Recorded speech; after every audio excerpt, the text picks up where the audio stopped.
लगता है सबसे पहले मुझे धन्यवाद देना चाहिए उन लोगों को जिन्होंने इसका आयोजन किया। तो इसमें सिंगापुर से काफ़ी साधकों ने और भारत से काफ़ी साधकों ने मिलकर यहाँ काफ़ी प्रयास किया और जिन नेपाली भाई बहनों ने सहायता की उन सभी को तहे दिल से धन्यवाद, दिल की गहराइयों से धन्यवाद। मैं ईश्वर से प्रार्थना करती हूँ कि जिन सब ने गुरु कार्य किया है उन सब की बहुत बहुत प्रगति हो और जो सब लाभ ले रहे हैं उनकी भी बहुत बहुत प्रगति हो। आज के कार्यक्रम की शुरुआत एक छोटी सी कहानी से करती हूँ। एक गुरु थे, जैसे हम सब अपने गुरु के पास आए हैं कुछ सीखने के लिए, से उनके भी विद्यार्थी थे, वो उन्हें सिखाते थे। गुरुकुल उस समय में हुआ करते थे, तो गुरु से ज्ञान प्राप्त करके उनके शिष्यों की फिर परीक्षा ली जाती थी। तो चूंकि वो लोग आयुर्वेद का अभ्यास कर रहे थे, तो गुरु ने उनको कहा कि देखो अभी तुम सबको मैंने ज्ञान तो पूरा दे दिया है, अब एक काम करो, चार दिशाओं में जाओ। 4 शिष्य थे, चारों को बोला कि आप 4 दिशा में जाओ, एक पूर्व में जाओ, एक पश्चिम में जाओ, एक उत्तर में जाओ, एक दक्षिण में जाओ और 1 साल के बाद कर मिलो। इस 1 वर्ष में आप जहां जाओगे और आपको जो भी जड़ी बूटी पत्ते फल ऐसे लगते हैं कि जो उपयोगी नहीं है, जिसका कोई भी उपयोग नहीं है, तो उन पत्तों को, जड़ी बूटियों को, फलों को आप एकत्रित करके मेरे पास लेके आना। हम लोग यहाँ मिलेंगे फिर से 1 साल बाद। तो 1 साल बाद सभी लोग फिर से मिले। अब गुरु ने एक एक करके सबसे पूछा। एक जो पहला शिष्य था वो बड़ा सा झोला भर के लेकर के आया था। बोला कि गुरुदेव मुझे ये जड़ी बूटियां और फल और पत्ते ऐसे मिले जिनका कोई उपयोग नहीं है। उन्होंने कहा अच्छा ठीक है, बैठो। दूसरे से पूछा, दूसरा भी थोड़े लेकर के आया था, उसका उतना बड़ा झोला नहीं था पर आधा बोरा जितना तो था। उसने भी दिखाया कि गुरुदेव ये मुझे बेकार की चीजें लगी। ठीक है, बैठो बेटा। अब तीसरे से पूछा, तीसरा था वो छोटी थैली में लेकर के आया था जड़ी बूटियां, पत्ते, फल। गुरुदेव ये कुछ काम के नहीं लगे। गुरुदेव ने कहा अच्छा ठीक है, बैठो बेटा। चौथा बिल्कुल खाली हाथ आया था, तो गुरुदेव ने उसको पूछा कि क्यों, क्या हुआ, तुम्हें कुछ नहीं मिला? तो बोला गुरुदेव ऐसी कोई चीज ही नहीं मिली जो काम की ना हो, ऐसा कोई वनस्पति ऐसी कोई थी ही नहीं जो काम की नहीं थी।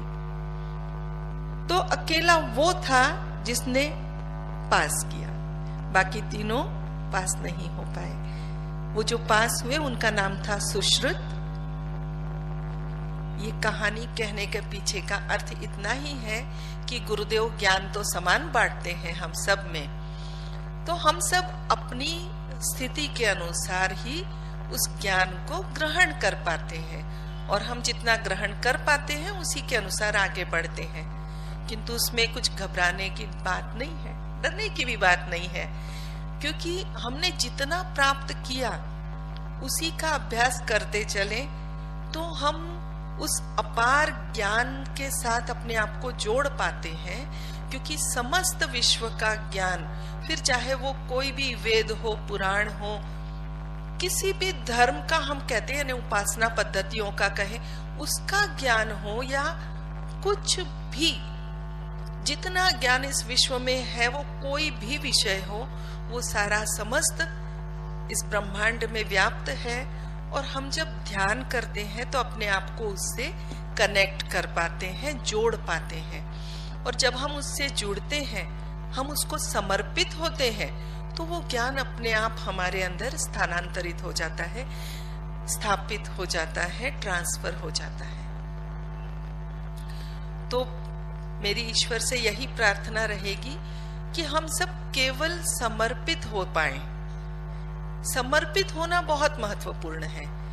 क्योंकि समर्पण में पूर्ण विश्वास, पूर्ण श्रद्धा, आस्था सब कुछ आ जाता है। तो ज्ञान का आधार समर्पण है, और ये समर्पण आत्मा का समर्पण है, शरीर की कोई बात ही नहीं है। तो आप जहां बैठे हैं, मैं कल के प्रश्नोत्तर सुन रही थी, उसमें एक बहन ने पूछा था कि हम इतने दूर बैठे हैं, पता नहीं हमें आपका संपूर्ण वो मिल रहा है कि नहीं, आशीर्वाद मिल रहा है कि नहीं। तो आप यहाँ तो क्या, आप कहीं भी बैठे हो, दुनिया के किसी भी भाग में बैठे हो, किंतु आप आत्मा से समर्पित हैं, तो आप गुरुदेव से वो सब कुछ पा सकते हैं जो आप पाना चाहते हैं या जिसके आप योग्य हैं। तो शरीर का सामीप्य कोई मायने नहीं रखता है।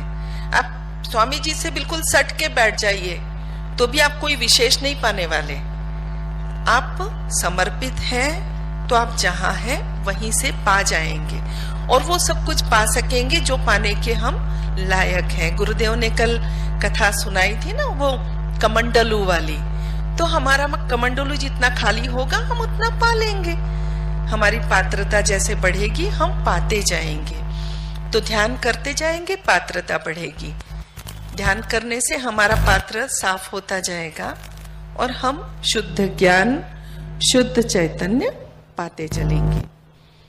तो हम सभी यहाँ पहुंचे हैं, सभी योग्य हैं, इसीलिए यहाँ पहुंचे हैं, और हम सब पाने ही वाले हैं। कल एक बच्चे ने प्रश्न पूछा था कि परसों एक महिला ने पूछा था ना प्रश्न, कुछ गर्भवती महिला थी, उस संदर्भ में उनका प्रश्न था। गुरुदेव ने तो उत्तर दिया होगा, आप भी समझ ही गए होंगे, फिर भी मुझे लगा थोड़ा सा क्लैरिफिकेशन करूं कि डॉक्टर्स जो बताते हैं तो क्या वो गलत है? क्या डॉक्टर्स ने जो नॉलेज ली है, जो ज्ञान प्राप्त किया है, तो क्या वो उसकी कोई आवश्यकता नहीं है क्या? जरूर आवश्यकता है, सभी डॉक्टरों की आवश्यकता है, क्योंकि पहली बात, विश्व के सभी लोग ध्यान नहीं करते हैं, तो सबको डॉक्टर की आवश्यकता पड़ती है। दूसरी बात, हम सब जो ध्यान करते भी हैं, तो जब मान लो हमें सरदर्द हो रहा है या हमें कोई शारीरिक कष्ट है, तो ध्यान करके उसको ठीक, ध्यान का उपयोग, चैतन्य का उपयोग बीमारी ठीक करने में क्यों करें? हम डॉक्टर से इलाज लेकर के वैसे भी ठीक हो सकते। ध्यान करके हम बीमार ना पड़े, ये अधिक अच्छी बात है। तो कहते हैं ना, prevention is better than cure. So हमें ध्यान करना है, स्वस्थ रहना है। रही बात उस बहन की कि उनका वो जो गर्भ में जो शिशु पल रहा है, तो क्या वो ठीक हो जाएगा? देखिए, हो जाएगा, ये संभावना है। यदि वो 100% समर्पित हो पाई तो 100% सब ठीक रहेगा, क्योंकि गुरुदेव ने जो बताया वो अनुभव सत्य है, मैं उसकी साक्षी हूं। वो जो बहन थी, जो भारत में, जिसका गुरुदेव ने उदाहरण दिया, वो संपूर्ण समर्पित थी, तो उनका शिशु बिल्कुल स्वस्थ हुआ, हेल्दी हुआ, उसे कोई कष्ट नहीं हुआ। लेकिन ये सारी बातें प्रोबेबिलिटी की होती हैं।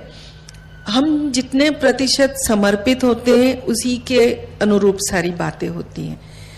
तो मैं ईश्वर से यही प्रार्थना करूंगी कि हम सभी लोग 100% आत्मा से समर्पित होकर के वो ज्ञान प्राप्त करें, वो शक्ति प्राप्त करें, वो सब कुछ प्राप्त करें जो प्राप्त करने के लिए हमने जन्म लिया है।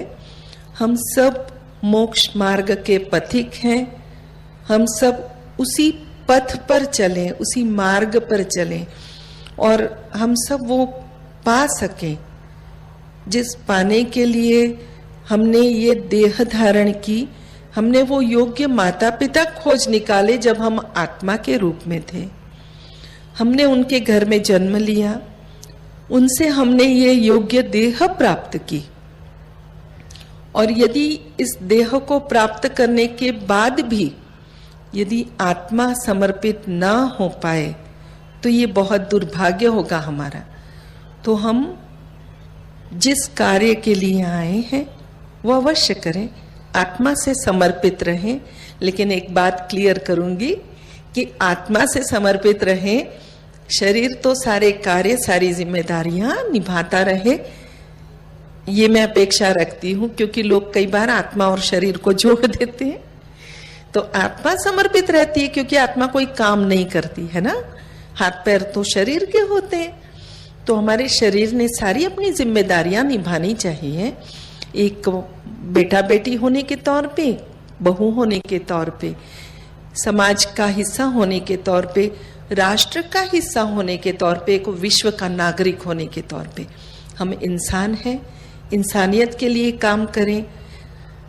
गुरुदेव ने बताया वैसे धर्म की सीढ़ी चढ़कर उस आत्मा के स्तर पे पहुंचे जहां देह नहीं रहती, तो फिर धर्म भी नहीं रहता।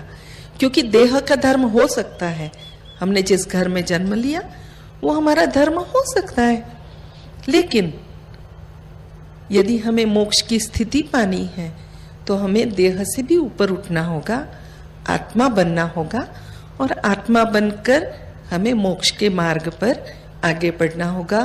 गुरुदेव हर स्थान पर हमें मार्गदर्शन देने हेतु सदैव उपलब्ध रहते हैं।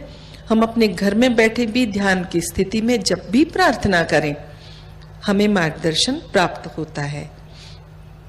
तो जरूरी नहीं कि शारीरिक तौर पर गुरुदेव समक्ष हों, पर इस समय गुरुदेव समक्ष होंगे तो जितने भी हमारे नेपाल के भाई बहन हैं वो सभी गुरुदेव से अवश्य अपने प्रश्न पूछें, अपने शंका का समाधान करें, क्योंकि अभी गुरुदेव पधारे हैं, फिर कब आना होगा कह नहीं सकते। तो अभी जितना लाभ मिला है ले सकते हैं, पूरा लाभ लें। और आज तो हम सब चित्त से पशुपतिनाथ जाने वाले हैं, सो जय बम बोले। जय बाबा स्वामी।